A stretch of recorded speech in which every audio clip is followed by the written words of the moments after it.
Nick Saban has had a bigger impact on the SEC title game than any other coach. Nick Saban has made Alabama the dominant program and made us all think of them when we think of the first Saturday in December in Atlanta. One thing that he had talked about all along was in order to win a championship, you must first have a team full of champions. And I think that resonated with me and that resonated with the team. I'm just proud of the fact that we won the SEC championship, and I'm going to just enjoy that for now. It just brought smiles to everybody's faces. You know, Bama is back, and watching Nick Saban build the program. And not only through recruiting, but through selling the university and bringing the fans in and bringing the alums in. It was a total transformation.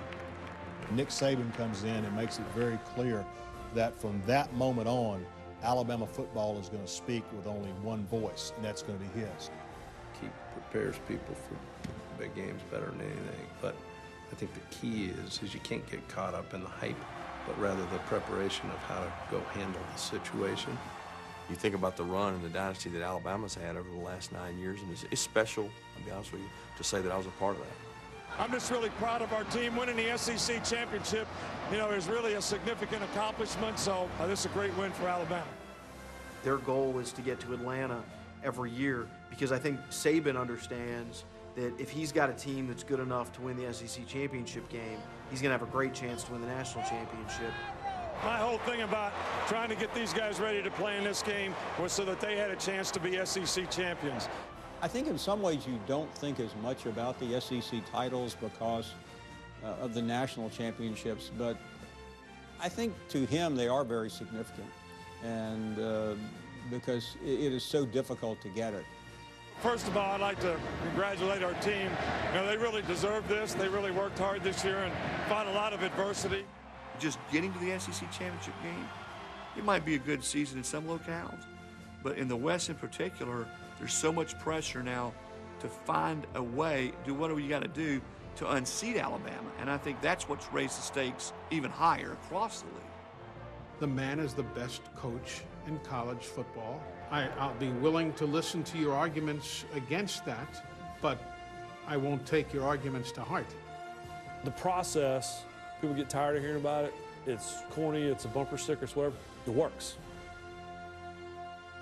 Nick Saban has won 6 conference championship games in his head coaching career. 2 of them came when he was at LSU and 4 at Alabama. He'll look to tie Bob Stoops for most conference championship game wins this weekend, as Bob Stoops has done it 7 times at Oklahoma.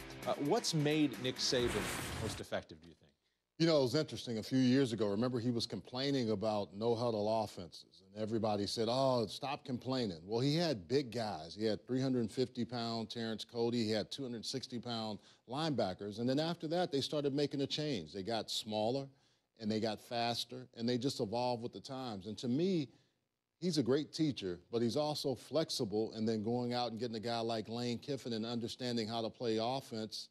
And then, oh, by the way, I'm going to change that to another degree. I'm going to bring in a dual threat guy like Blake Sims, and then I'm going to go a next step in a Jalen Hurts. Not being afraid to learn how to play the game or learn from anyone.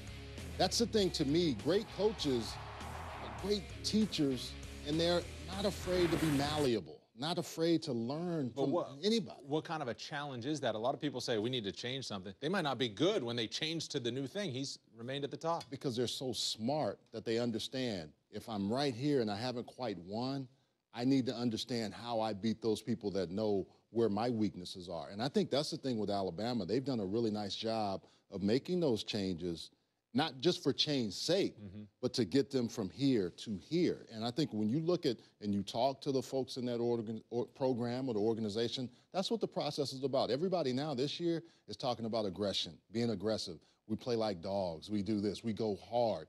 You see how that defense goes? You see how they score on offense and defense? You see how they score on special teams? It's a mentality that he has, and he preaches it. He brands it. When coaches leave, they try to take it with them. He doesn't give them the full book, but he gives them enough so they can start it and sprinkle that seed somewhere else. In the SEC West, you have other programs. They want to go to Atlanta, too. If you're another head coach in the SEC West, what would you try to do to try to close this gap? You can't be like him, but what you do is you get guys that are on your team to be as good as you can, as they can, and your personality. That's Nick Saban's personality. And I think the one thing as coaches, some guys try to be like him. Well, Dabo Swinney is himself, and you can see that. He is a loose guy, but he's very meticulous about certain things. In the SEC West, you see guys that have tried to beat him. Les Miles was able to, and then after a while, Les Miles could not.